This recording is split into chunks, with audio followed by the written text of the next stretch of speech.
Support comes from the Missouri Forest Products Association, committed to conservation and careful management of the state's forests to make them more resilient and better habitats for wildlife. ChooseWood.com. This is St. Louis on the Air from St. Louis Public Radio. I'm Elaine Cha. 10 years ago, a father-son duo out of St. Louis went viral with their rendition of Sam Cooke's classic song, A Change Is Gonna Come. Said I know that a change is gonna come one day. I know a change gonna come. Yes, it is. I know. Said life can be hard. Oh, yeah. That power pair is none other than Brian Owens and his father, Thomas. And their YouTube video of that rendition has continued to rack up views. The counter currently sits at just 107 million. Well, for those whose Owens duo fix won't be satisfied by a video, Brian and Thomas will be performing their Duets With Dad show on stage this month. That's when they provide a soulful opening for jazz superstar Samara Joy, whose A Joyful Holiday tour makes its St. Louis stop at the Factory on December 12th. Here to talk about that upcoming show and to give us a sneak listen to their upcoming album, we have Brian and Thomas Owens. Welcome to you both to St. Louis on the Air. Thank you. Is 107 million, is that really a lot these days? I can't even tell. It sounds anymore. like a lot to me. Let's go back in time. Speaking of numbers, about 10 years ago when you uploaded your cover of A Change Is Gonna Come to YouTube, what is it that drew you to step into the studio and record the video? It was for a single. It was actually, the video was promoting a single of the song that was supposed to support Kids Rock Cancer at Maryville University. Mm-hmm. So the video itself was never supposed to be the main thing. It was supposed to get people to download the single. And so we had a couple downloads and just left the video up and nothing happened. So it maybe had maybe 9,000 views in 2017. And then some guy I've never met in my life named Owen Bucknell found it and put it on Facebook. And the rest And from is, there, Yeah. So when you found out that it was going viral in this way, Thomas, what were your thoughts? I never expected it To do what it did. to go to 107 million. 107 million. I never expected it to do that. But I felt blessed when it did. Mm-hmm. And mostly because I'm doing this with my son. Right. And that's the main thing for me.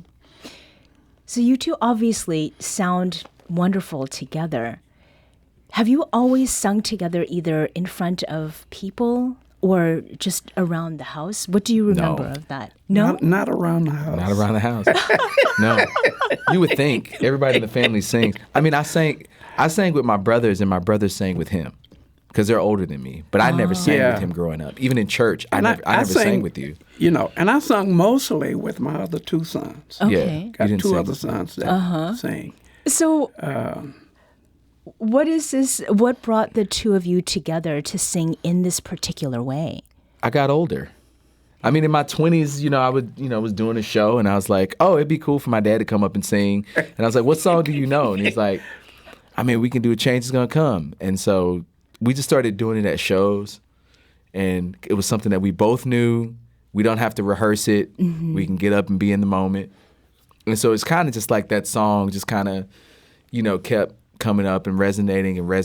And then, we've sung some other stuff like on, my albums going back to Moods and Messages in 2012. He was on most of my records. But I don't know, it's something about just getting older and, now life is, totally different with my mom not being here. And so I think that not just the song, but the project Duets with Dad has taken on a whole different perspective for both of us. Yeah. And Thomas, for your part, yeah. Well, my wife and I followed Brian's career from the time he was in high school and the range of things that he did, barbershop, jazz. And as we followed, I always thought, I'm going to get the opportunity. So you were I'm going to waiting. get the opportunity for he and I to do something together, you know. Never thought it would be Duets with Dad, Yeah. but I just feel blessed to be a part of his career. And is there a different feeling that has come from performing with Brian now as the adult that he is? Something Yeah, that out of our relationship as father-son, Brian was my youngest son. And No, I still am. I'm still here. I'll see you. Yeah, you said was Brian was my youngest. No, I'm still the youngest Is that son. Brian? I'm still Yeah, that's here. Brian. this sounds Continue. very much like a Continue. He's my youngest son, and I think by the time we got to Brian as parent, we were in a situation where I think, nurtured him a little bit more than we did, than I did our other two sons. I was had also more really just- sick though as a baby. Yeah, And I think that Yeah. that kind Yeah. of codified some things, yeah. you know, with us as well. Yeah. Well, and you also and- had some practice then. By the time you got to Brian, Yeah. right? Some It's rehearsal. amazing you would bring that up, but this is true. Yeah. Because early in my career, I'm doing the adult thing, you know, managing and you know, chasing my career. But by the time we got to Brian, I did have time to spend a little bit more time with my wife, and I Right. spent a little bit more time with Brian. And many so we got people- involved in his singing career. And many people have been the beneficiaries of that. The singing that you do together. Yeah. I mean, that's the coolest thing to me is not the views, it's the comments. Oh, for example, is there something that Oh, stands I out? mean, there are comments on there that are life and death comments. They aren't entertainment. They aren't like, oh, this is so cool. You guys are so. I mean, there are lots of comments like that. But there are a lot of comments like, yeah, I was getting ready to, you know, take my life. Oh, wow. And I heard this song. Or, hey, I'm going through cancer right now. And I watch this song every day. And I think even though we don't say God, even though we don't invoke anything like that in that song, people are pulling from that video in that experience. They're pulling something spiritual out of it. And I think that is the coolest thing for me is that people are coming back to it as a soundtrack of hope for their lives and not just entertainment. That's the Yeah. coolest thing to me. And that's the blessing to me, too. Yeah. To have our music be an outreach to impact people in a productive way, in a positive way. In the introduction, I said that people are going to get a chance, if they're not satisfied with a video, to see the two of you performing together in person. And all this time that you've spent singing together off and on stage has led to your opening for Grammy Award-winning jazz superstar Samara Joy. What is it that you are most excited about for that performance on December 12th, Thomas? Just doing it with Brian. That's one of my $1 million moments. Yeah. Just doing it with him and, just having the opportunity, again, to have a service to the audience and to sing about the relationship that we've had together as father-son. And Brian, for your part? No pressure opening for Samara Joy. Yeah, none at all. You know, none at all. I don't know. I think every performance that we do now is a step towards something bigger.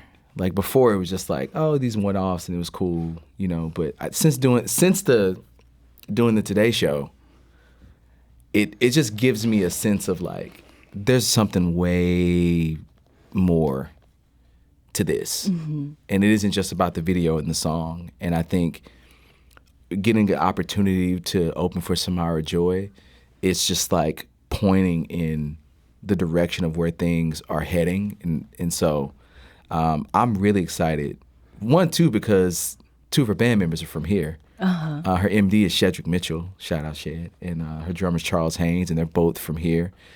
And so that's exciting, too, to see that, you know, St. Louis is going to be well represented on that stage, not just in my set, but in her set as well.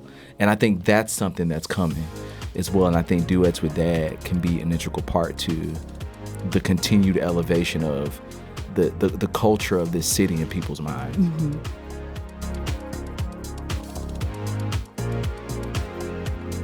We're going to take a quick break here, but when we come back, we're going to pick up on this conversation and hear some of the tracks from that forthcoming album, Duets with Dad, by St. Louis singer-songwriter Brian Owens and his father, Thomas Owens. This is St. Louis on the Air on St. Louis Public Radio. Support comes from the Missouri Forest Products Association, providing more than 41,000 jobs in the production of wood pallets, railroad ties, white oak barrels, hardwood floors, and more. Details at choosewood.com.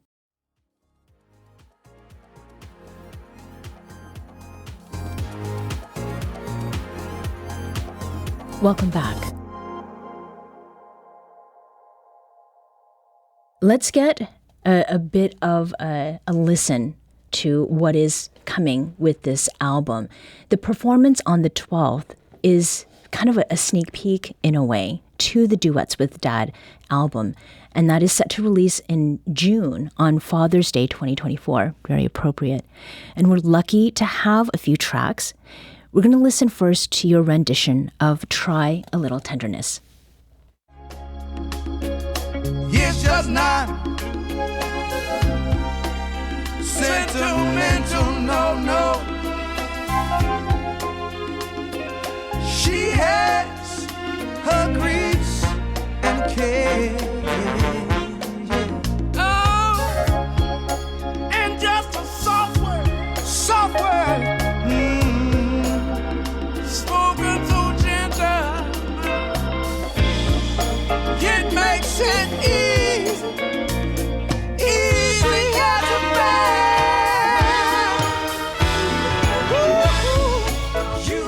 That was Try a Little Tenderness, sung by Brian and Thomas Owens, which will be included on their upcoming album, Duets with Dad. So Try a Little Tenderness has got some history. It was originally recorded in 1932 and sung by music greats Bing Crosby and later by Frank Sinatra in 1946. Then Aretha Franklin released her rendition of the song on her 1962 album, The Tender, The Moving, The Swinging. And then Otis Redding put a whole new spin on the song in 1966, cementing it as an absolute classic. That is a lot to follow. What is it that you hope your version of Try a Little Tenderness brings to listeners in 2023? It's a duet, which hasn't been done. So, I mean, that's really all we can hope for. With all that you just mentioned, and the fact that Otis Redding's definitively the best version of that song ever. So it's not like we're trying to compete in any way, but we were just thinking, how can we, present these songs in ways that may be different for the audience? And I think immediately making it a duet is pretty important for us. And how did you decide which parts to sing? How did we decide which parts to sing? We didn't. We just sung it. It just happened. It was natural. But the lyrics to the song, I think, for me, that song has lyrics that makes me reflect on my relationship with my wife, who's passed now. But it has meaning for me in that way. And I think that comes out. Yeah. In our singing. I mean, it's almost as if he's giving me advice in the song, which lyrically speaking is pretty cool. Yeah. And for me, I'm speaking to Roberta. Right. Right. Right, You know, right. and reflecting on maybe all of those missed opportunities I had to try a little And that's the try a advice. little tenderness. That's the Right, advice. like that's the advice, right? Yeah. You know, from a wise sage to a young whippersnapper. You know, Now, the next song is a personal favorite of mine, People Get Ready. So I was really excited when I saw that you two recorded this one as well. Let's hear your take on that song. People get ready. There's a train coming. You don't need no baggage. You just get on board. All you need is faith to hear the diesels humming. You don't need no ticket. You just thank the Lord.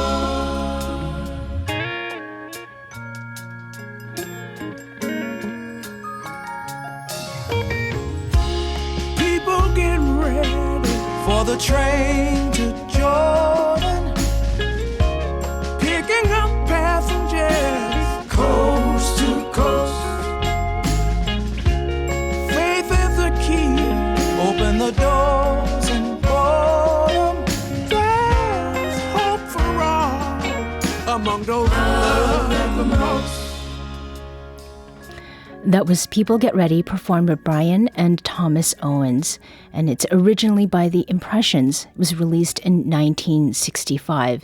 And this is a song I love because it takes me to a very particular place and time and feeling. It was really far from here. It was actually in Seoul, Korea, at a jazz bar. And the version that I heard was Eva Cassidy's version. oh, I love her version of the Right. song. Yeah. So, what is it about this song that made each of you go, this is one we've got to sing, Thomas?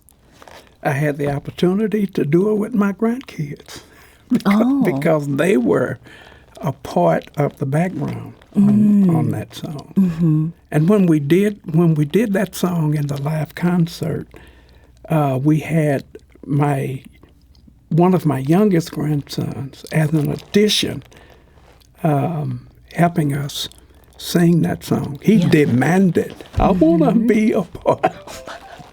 He made clear what his intention Yes, he was. did. And for me, Yes, he did. as Paw, it don't get no gooder than that. Yeah, right. Wait, so Brian, is that all of your children? Is this... Well, it's 3. So there's Okay. on the record. There's 3 of my 8 children that are singing on it. So you're prolific. Yeah, yeah. Well, sure.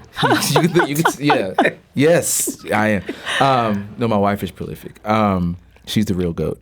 No, I mean, it's just cool to be able to, I think that song, again, we're trying to find songs that resonated with both of us, generationally speaking. And I think that song's a classic. It's timeless. The message is great.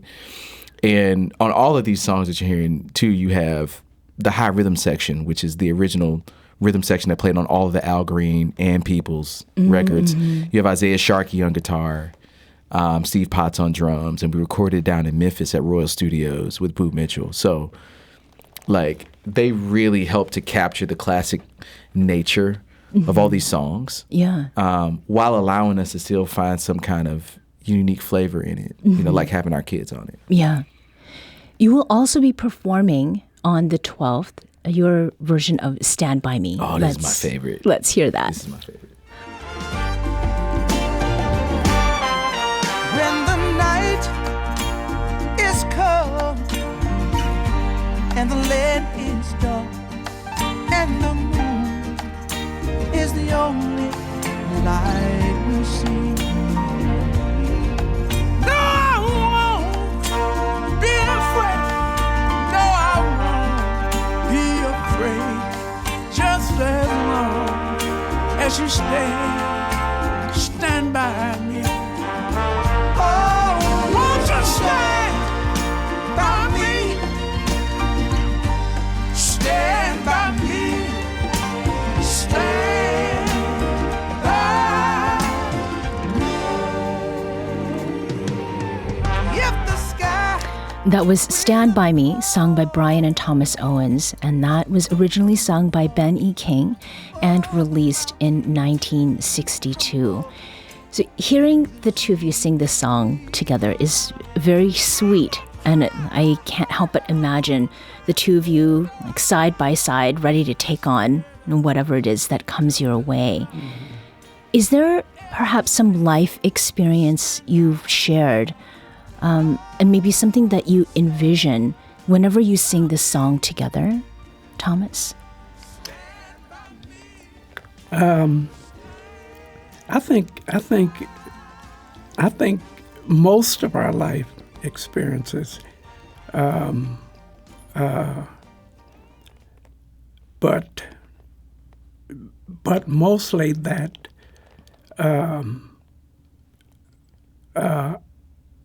I'm grateful to see my son living as my example to follow. So when I look at his life as the dad that he is and the father that he is, I see that so much in that for my example, to follow him and be the kind of dad he is. What's it like to hear that? Ditto? I don't know. I mean, I think we're mirror images, although we have lots of differences. I think in a lot of ways we're mirror images.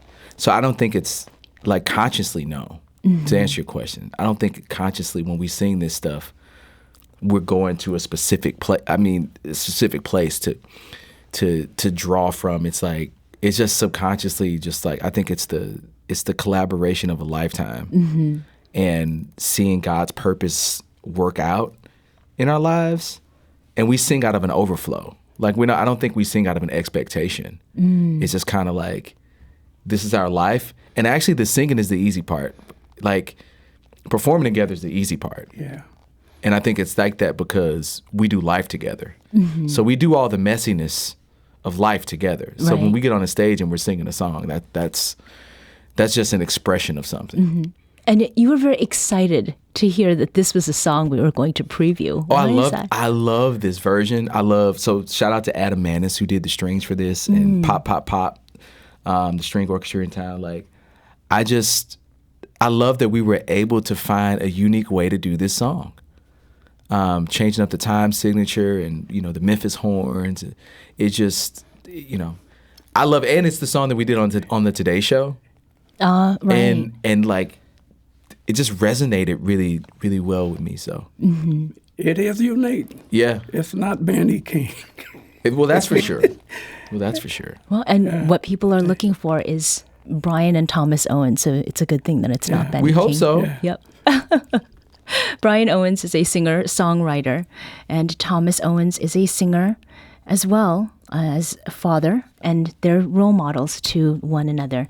They're son and father and a musical duo who represent St. Louis in song and in soul.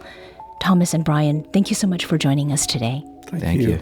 You can catch Brian and Thomas Owens perform their Duets with Dad show on December 12th at the Factory in Chesterfield. They're the opening act for jazz sensation Samara Joy and her St. Louis tour stop for a joyful holiday.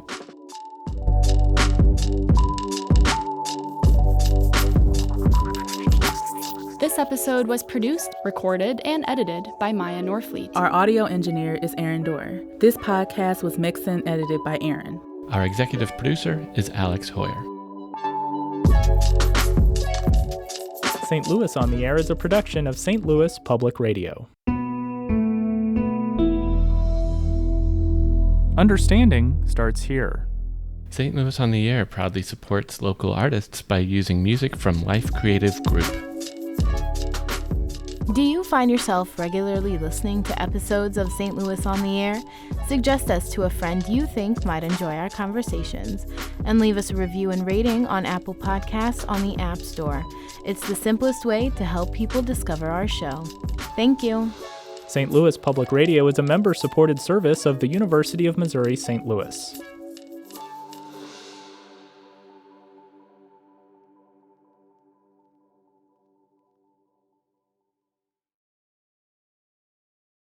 Support comes from the Missouri Forest Products Association. Missouri produces wood pallets, railroad ties, white oak barrels, hardwood floors, and more.